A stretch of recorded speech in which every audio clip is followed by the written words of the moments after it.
Annyeonghaseyo.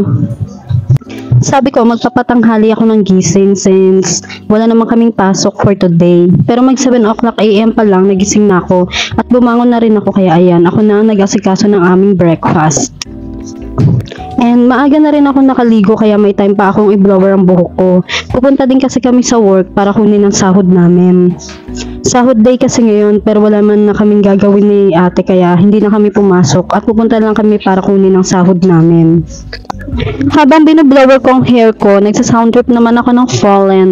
Na-LS talaga ako sa song na to, na bagong theme song ng Maka Love Stream ngayon, lalo na si Stephanie ang nag-cover. So guys, for today's video ay mamamalengke tayo. Parang lagi naantok yung mata ko. Beka, katitig mo kasi yung second, ganyan. Well, bakit pag kasi pinagsasabihan ng ganyan, parang nagagalit ka? Hindi naman yung sa cellphone eh. Kasi maaga kami nagigising. Oo.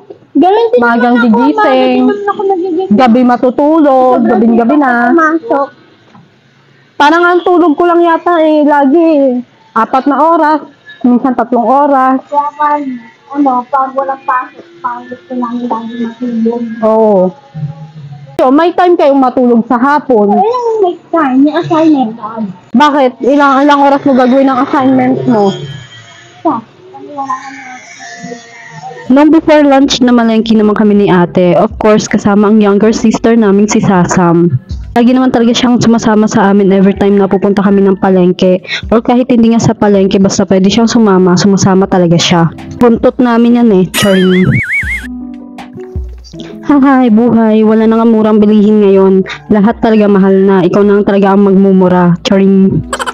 Kaya ang 100 pesos mo kulang na lang pamalengke. Ay go.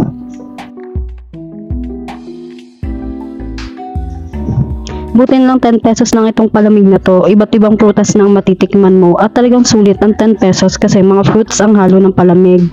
So delicious. After mamalengke, ayan, pauwi naman na kami.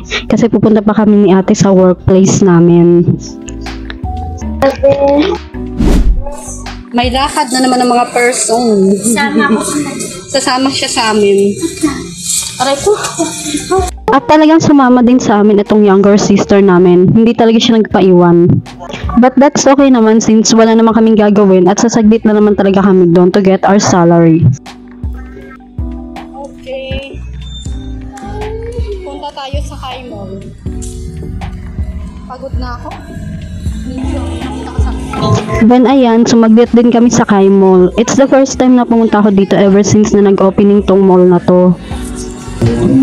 Sinamantala namin ng pagkakataon na to while hindi pa kami busy. Kapag kasi na busy na naman kami, wala na kaming time gumala nun at magniwaliw.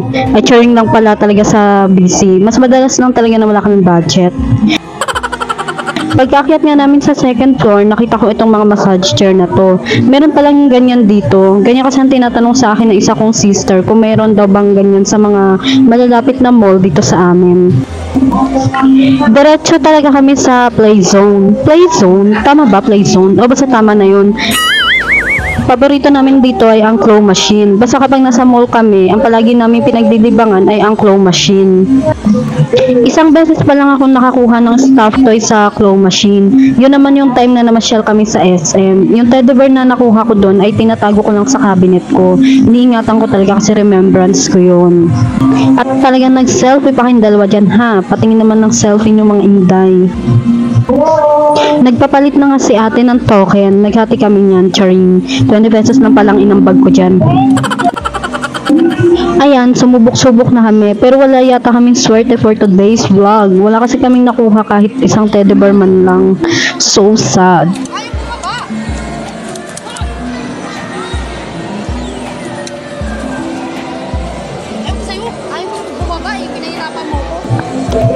Pero mas nag-focus talaga ako dun sa mga chichirya. Dun ko inubos yung mga token na hawak ko. Ayun nga lang, kahit isa, wala akong nakuha. Hahay, maybe if we had just both food instead of token, we should have been full, charing. But it's okay, at least we enjoyed naman, kahit wala kaming nakuha.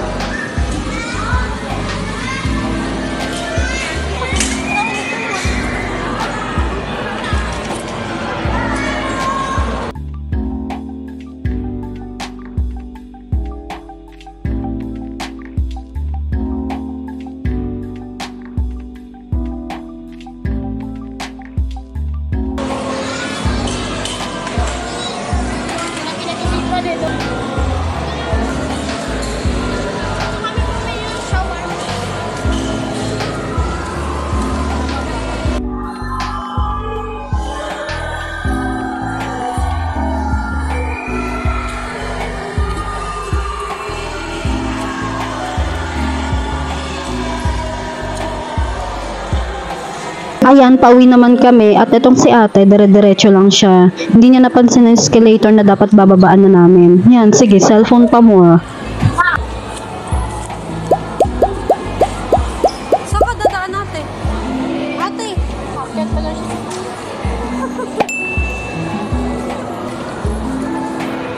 Tinapos na tayo ng ulan. Dito na ka, let's go na mag-1 na eh. Oo nga, 12:17 na.